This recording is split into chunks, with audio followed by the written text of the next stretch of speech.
Hey everyone, it's Nightharo here, and today I want to talk about the new class, the Arcanist. So we got a little preview of this with the recent release trailer, and I just want to talk about it a little bit and then what we got going on. So I'll start off and I'll just play a little clip here from the announcement, and then we'll talk about it on the other side. With the Arcanist, we wanted to keep the basic form of the class familiar to everyone so there's something for all play styles, while letting us be more creative with the abilities themselves.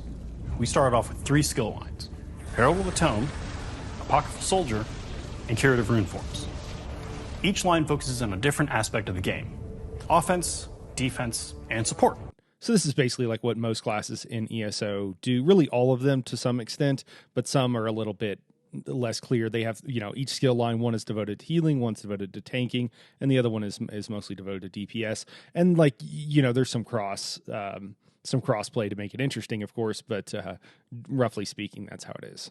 The challenge we embraced was making these abilities feel unique compared to previous classes. Did anybody else notice the throwing of the runes kind of looks like Genji throwing shurikens in Overwatch? Is that just me? But not so systematically different that veteran players would feel out of place. I know several of the abilities will leave you awestruck. 2 of my favorite new abilities are Apocryphal Gate and Abyssal Impact. Apocryphal Gate lets you open a pair of temporary portals that you can jump between for extra in-fight mobility, or use these portals for creative exploration. Abyssal Impact is a bit more direct. It has you infuse your arm with unstable magic, transforming it into a tentacular weapon as you thrust forward, damaging and debilitating your foes. I'm also super excited to share that we're doing something very different for the Arcanist, implementing a combo point system. In this system, certain abilities will build points, while others will spend them, giving them an extra bit of oomph by enhancing or augmenting the ability. We're aiming for this to be something that all players can easily get a handle on, so no one should worry that this class will be too technical to play. I can't let too much out of the bag yet, though, so the rest will have to be a secret for now. So that's kind of interesting. It kind of sounds like they don't want to tune it so much that it really requires a super high skill level to be very good at. They want to make it accessible. Now, I know these guys are nerds, and so I know that they probably want something that does have a high skill ceiling, but perhaps also a high floor, so it's easy for people to get into. I will just go ahead and speculate that I think that there's going to be a heavy attack element to this whole thing, and I think you're going to possibly be able to empower your heavy attacks, or not just empower, that's an ability, but actually be able to increase your heavy attack damage with this new class. I'm speculating, but I think that that's going to be a thing. We were initially coming up with the Arcanist. We had a ton of ideas and inspiration coming from all sorts of places: movies, comics, classic literature, and both retro and modern games. There was even a handful of anime references. And while we had a lot of great ideas, there was one that led us to a major breakthrough and helped bind everything together: the Black Books of Hermaeus Mora. Now, while this gave us a solid feel for how the abilities should look and sound, you won't necessarily be wielding one of the Black Books. Instead, you'll summon your own tome, in which you've inscribed numerous bits of ancient knowledge that you've gleaned from the Prince of Fate. Think of it like your own cookbook you glance at every so often to spice up your spells. This won't be the only taste of the Arcanist you'll get, though. You'll also come across foes, and maybe a friend, who will wield the same deep magics that you'll learn. There may even be some unforeseen enemies that have tomes worth of forbidden arcane power to throw at you. This is just the first page of the story of this new class. We've had a ton of fun making it, and we've got plenty more to show you as time goes on. I can't wait for you all to experience adventuring Tamriel and the realms beyond, alongside or as an Arcanist. Yeah, so I think they said later on in this clip too that one of the new companions is going to be of the same class is going to be an Arcanist. So that's cool. So what do we have so far? Looks like we've got either a single target melee or maybe a conal melee attack that does direct damage. That looks kind of interesting. It looks pretty cool. It looks like we've got a ranged ability where you can shoot runs out at people. It looks like you shoot like 3 at a time. That's pretty cool. If you look closely in the trailer, there's actually like this beam of fire that looks like a channeled ability. And I will note that, like, looking at the actual, just like the cinematic trailer, not gameplay, it looks like a lot of stuff is channeled. I think a lot of that is them just trying to make it look cool for the cinematic, but I could see there possibly being that kind of look like a Templar, Jesus beam being shot out, except for it was just kind of like out in front of you. It looked a little bit different. and then it moves in a cone. I imagine that is a line attack, if I had to guess, and I bet that's how it's going to work. I wonder if it's an execute or not. But I thought that was pretty cool. Other things that we've seen here, there does appear to be basically, it looks like a form of major resolve where you have like ruin armor. And then there's also a second ability that I think actually causes damage when you take damage. So kind of Templar-ish in its style. And that's the like little like flowing lines that go over the shoulders. That's the ability that I'm seeing there that appears to do that. And then looks like there's a major heal ability. I think your big single target heal is going to be this Stargate looking thing where it like not the actual like Stargate and SG-1, but like when the rings when they drop to like teleport you up and down. That's what it reminds me of when you're going up and down floors. The future tech elevator basically. So that looks pretty cool. I have to say, just in general, I really like the look of the new class. I think it looks really cool, and I'm pretty excited to try a new one. It also looks like, and this could, again, I think this is probably just the trailer, but at one point, our hero here looks like she's casting an ultimate ability, and it looks like it's the tentacles that go out in front of you. I think that could just be just a stylized version of the basic direct damage attack that we actually saw in the combat play, but yeah, anyways, it still looks pretty cool, and again, I'm here for it. So speculating again here, I really wonder and kind of think that there might be a thing where maybe you cast a couple of abilities and then heavy attack using some of these runes or whatever, because that, having played around with heavy attack builds recently, trying to come up with some and see if I can improve upon what we already have out there, it looks like that, two skills and then heavy attack seems to be a good, generally speaking, like a good rotation to kind of have. It just typically seems to be making sense a lot like that, because you'll have a couple of abilities that'll last 20 seconds or so, and then you'll cast one, you'll cast the other, and then heavy attack, and that generally keeps up all your buffs for your armor and stuff like that. So I kind of wonder if they'll have something along those lines that will empower your heavy attack, similar in what we see in the Dragon Knight, where you're building up stacks for your whip and stuff like that. So the other stuff that we saw in here, we did see some clips of some delves, maybe a dungeon, maybe a trial. I'm not really sure. This one scene does look really big, very wide open, and I kind of wonder if that could be a trial, honestly, just because how big and open it is. It would make sense for 12 people to be able to fit in there. So that's pretty cool. We didn't get any other information about any trials, which is totally okay. I get it. I've gone back and forth on this, and after talking and kind of looking at the math of it, the general consensus is like 1% of players even do trials, like at all. Like maybe like 4% have ran normal something, but as far as those who actually run vet trials and certainly do so on a regular basis, we're talking probably sub 1%.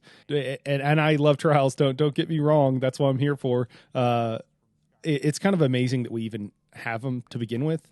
To be totally honest with you, I did some research, and it sounds like I'm playing a little fast and loose with this, but it sounds like maybe 10% of the WoW community would run trials historically, and so we're at probably 1% of that, so we're probably at a tenth of that, and it would be really cool to get that up to like 10% to get more people into actually running trials, but we'll see what happens. This does look like a dungeon. It could be could also be a trial at different points. The overland itself, the greens and yellows, looks pretty cool to me. I really like the look of a few of these places. I love glowy plants, towers of books. I mean, this is kind of everything a nerd wants, right? And so I think a lot of us are going to be really happy with this. There does appear to be almost undead looking things. These guys are called the Hushed. They look like creatures that stay too long in Himeas Mora's realm. That's supposed to be the idea. And then there's the tome shells, which are these little book guys floating around, which is really fun. Some seekers, which look super creepy. It looks like a cross between like a mind flayer, aboleth wannabe kind of thing. Looks pretty cool to me. And then there's these really, really cool looking fish guys that I think are awesome, hanging out in the black water. And then it looks like the storyline is going to be interesting. There's going to have some vampires involved, definitely. All right, let's move on and see what else they have to say here. So what's changing? We want to continue on creating these new adventures while also addressing quality of life feedback, and bugs that have emerged over time. In other words, we want to focus on polish and iterate more on cool ideas, be it stories or systems, with the overall goal of making each release as solid as it can be. So I thought this was interesting, and I'm glad that they are listening. This is what a lot of us have really wanted. Like, we're tired of the bugs in the game. It's really frustrating. They've asked for feedback on bugs before, and my answer and other people's answers were, do you have a list of all the ones already in the game? Because you should at this point. And if you don't, that's a problem. And to which they said, thanks, we never mind. I'm speaking in generalities. Like, no one has actually asked me or anything like that. That's not the impression I'm trying to give. So it's good that they're focusing on polish. I'm excited for them to maybe update some of the systems. For my part, the stuff that I'm really interested in is like Thieves Guild and some of the what do they call it? Justice. I think they call it Justice. Yeah, that's like what the stealing and stuff is called. Justice sounds better, I guess. I don't know. But I would really like to see more hidden locations in different places. That would be really cool to be able to go find and discover. A little bit better swag that drops from those kind of things would be cool. They have improved the drops on thieving, but it would be really nice if there were unique housing forms and stuff like that, where you could make furniture that you could only get from thieving, that kind of stuff. It also creates like a market where there's those who want to do it have a financial incentive to go do it, and then they can go sell those things on the market to those who don't want to bother or just aren't interested in doing that kind of thing. I think that would be really cool. A new form of lock picking, probably a couple of forms of lock picking, would be really cool. I think that would be pretty easy to do. Similarly with scrying and with excavation, that stuff is fun, but once you've done it a bit and you understand kind of how it works, it's pretty easy to do it with like 3 skill points in those skill lines and like have 100% success rate. I don't know, maybe I should do a video about that, because I know that some people do struggle, but I think there's some basic concepts often from computer science, which makes sense that the programmers are aware of those and implement them into these systems. So if you're familiar with that kind of stuff, you're like, oh, I know the answer to this question. I've seen it before. And if you haven't, maybe it seems much more esoteric and confusing, but would love to see some iteration on different kind of things, different kind of systems like that would be really cool, and give a reason. Similarly, better rewards for doing all that stuff. I think they have improved it recently, but I would still like to see it improve more. I would really like to see there to be a reward for actually playing the game, and I know that that's a feedback that a bunch of other creators have given, so hopefully they will listen. The first half of the year isn't really going to change much. We've been hard at work on a lot of this stuff for a very long time. We're still doing a dungeon DLC with 2 new dungeons and a prologue quest to kick off this new arc. The chapter is releasing in June with all the goodies you love and expect. Where things are changing this year are fall and winter. That's great news for players. Don't stop. Keep going.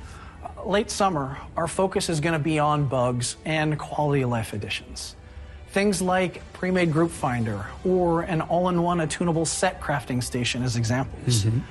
There won't be any dungeons in this update because for update 40, which comes towards the end of the year, the team is working on something really epic, something pretty special that they just need more time on. Okay, so this is some of the stuff we've talked about in past videos. They are planning usually almost a year out, maybe a little bit more on some stuff, maybe a little bit less on others. But yeah, there's nothing they could change on a dime with all the backlash they've gotten recently and all of the people being pissed off about the block bugs, which have always been a problem, but have just gotten worse. So it has really led a lot of people to question, like, how stable is this game? Is the House of Cards going to come crashing down? So it's good that they're taking some time to fix it. They thought that they couldn't afford to fix it. And my argument has long been that they can't afford not to fix it. And I think they finally realized that if they don't fix it, then they're just bleeding players and people are getting upset. And their whole game, you could make something great, but if one part of it is trash and is not working well, then that's what people are gonna say and harp on, because it doesn't matter if part of it's good if part of it's unplayable. So it's good that they're actually listening. It is going to be all the way out to quarter 3 or 4, which again I expected and we've talked about here before, so that's not unusual. They'd already done the stuff for the first couple of patches. They do mention a couple of things here that I'm like, wait, what? A pre-made group finder. I don't know what that means. There already is a group finder in the game. I assume that means some additional functionality, but the group finder in the game already doesn't work and hasn't worked pretty much since it's been released. It bugs out and whatever. And that's really frustrating. And again, it's frustrating for me because I know that new players struggle the most with that and don't realize that it's bugged and sit in queue for an hour and a half, 2 hours, not realizing it's just never going to pop. And they think, oh, wow, this game is dead. Nobody runs dungeons or whatever. So yeah, I mean, fix the group finder. That would be cool. That'd be awesome. I'm here for that. But I don't know what this talk about a pre-made group finder is. That doesn't mean anything to me. I looked it up and it seems like maybe that relates to in other games to different like PvP and other kind of things. I don't know. You can already make a group, so I just don't understand.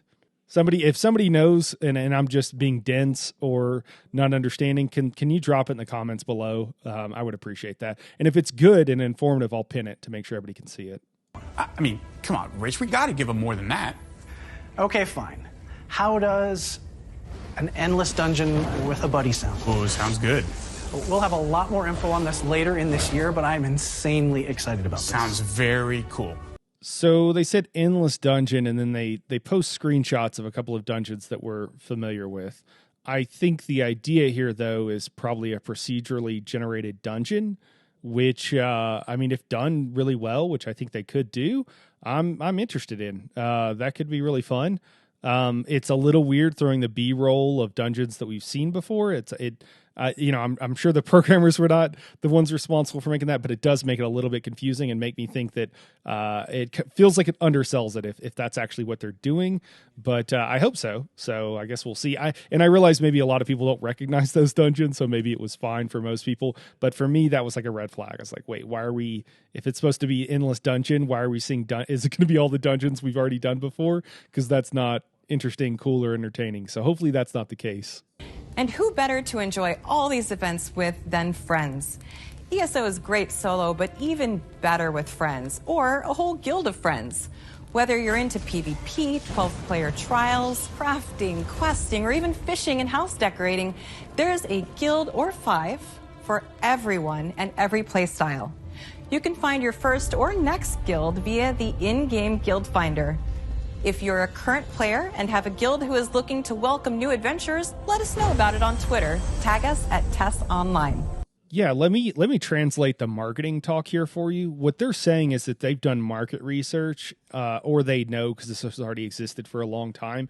Whenever you play and you have other friends that play, you tend to continue to play for longer. So what they're trying to do is get you to join a guild so that you'll play for longer. Even if you play solo, but you're in a guild, your chances of sticking with the game for longer are higher. And so that's what they're trying to do here.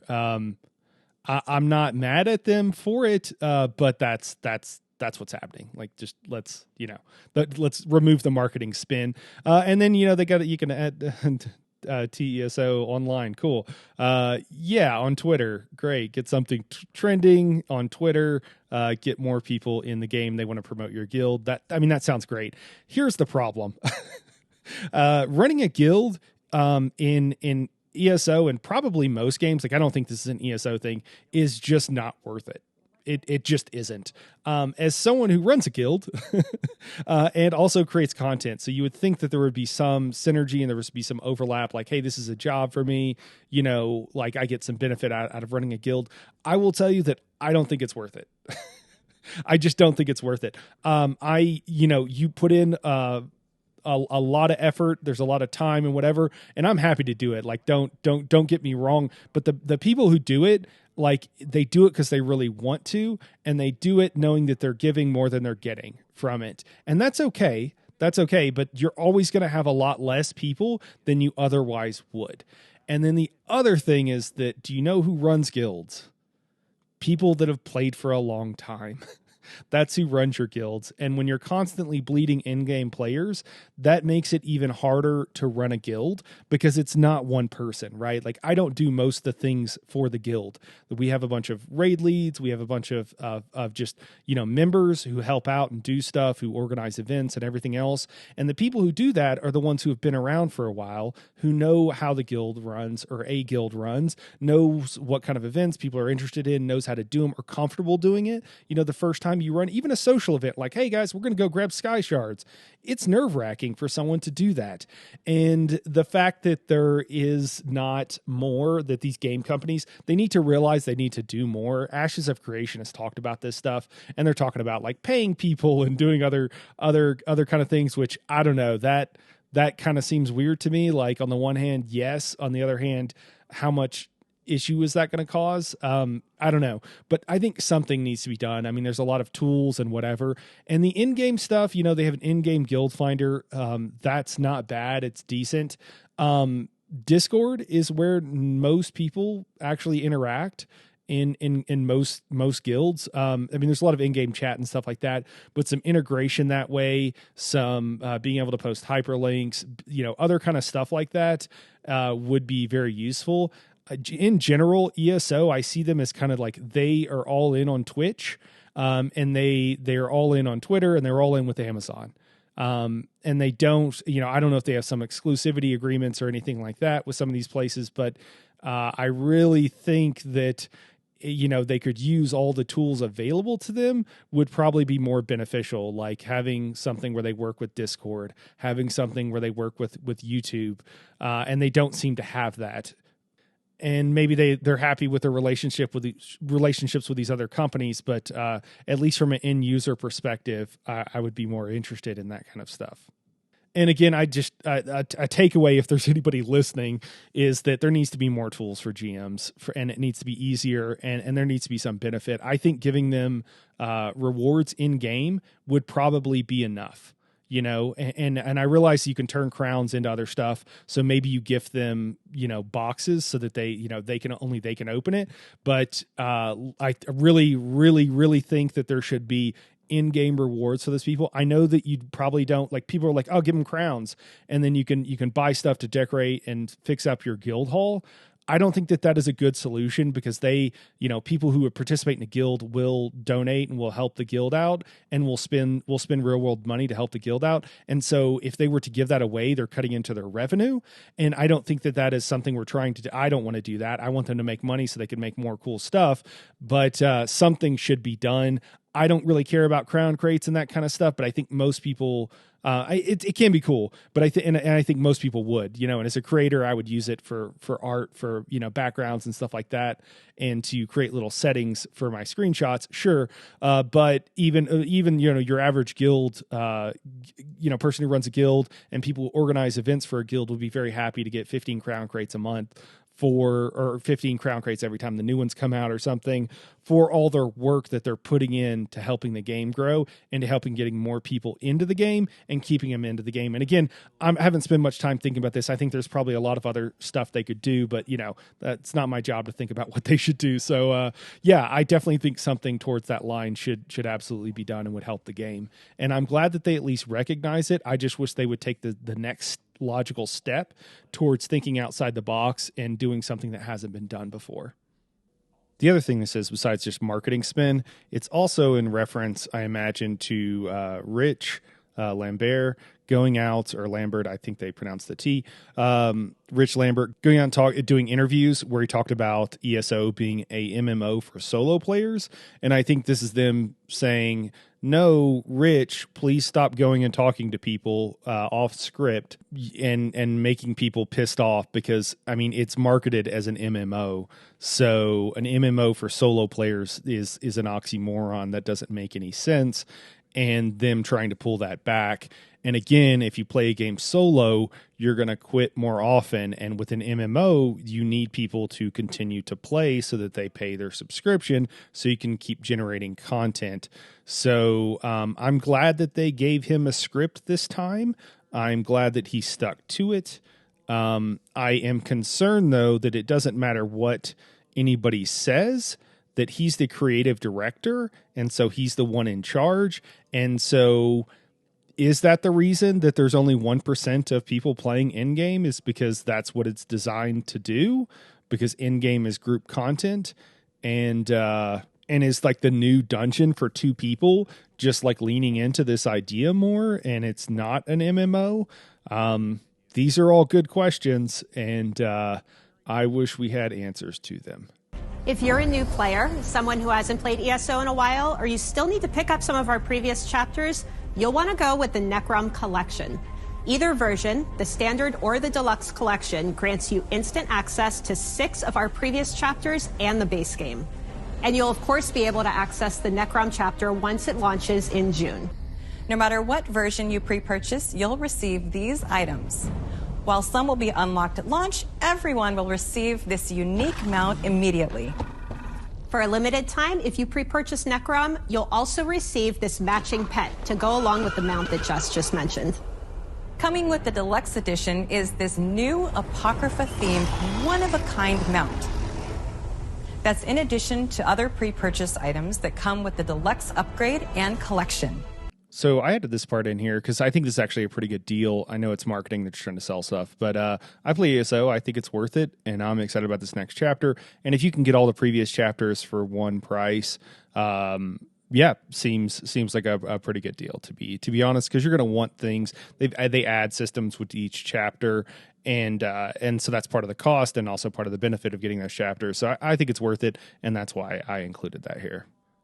But anyways, I think that covers everything that we want to cover today. If you're curious about what I'm planning for when this comes out, I will absolutely have guides. Certainly, I'm really interested in a tank guide, even though I know not many people will watch that video for the new class. But we'll definitely have some DPS and other kind of guides, especially if they do a heavy attack thing. I will definitely lean into that and try to figure out a good build for that. And then, when the trial comes out, I'm actually going to try to get some people on PTS. This is a very big ask. I got to find 11 other people that are willing to come and experiment with me, and that also have a high skill level so that they can learn the mechanics quickly because they're familiar with how mechanics in ESO work, that they have plenty of DPS, they're really good at tanking, really good at it's a big ask. And then also have the time and the inclination and sometimes people want to and they can't, but like to actually come and help. But I would like to get a video guide out for the new trial, before it actually goes live, or have one ready to go live pretty quickly after the new event. So anyways, if you're interested in that kind of stuff, just keep an eye out for around that time. But anyways, that's it for today, guys. I appreciate you watching, and we'll catch you in the next one.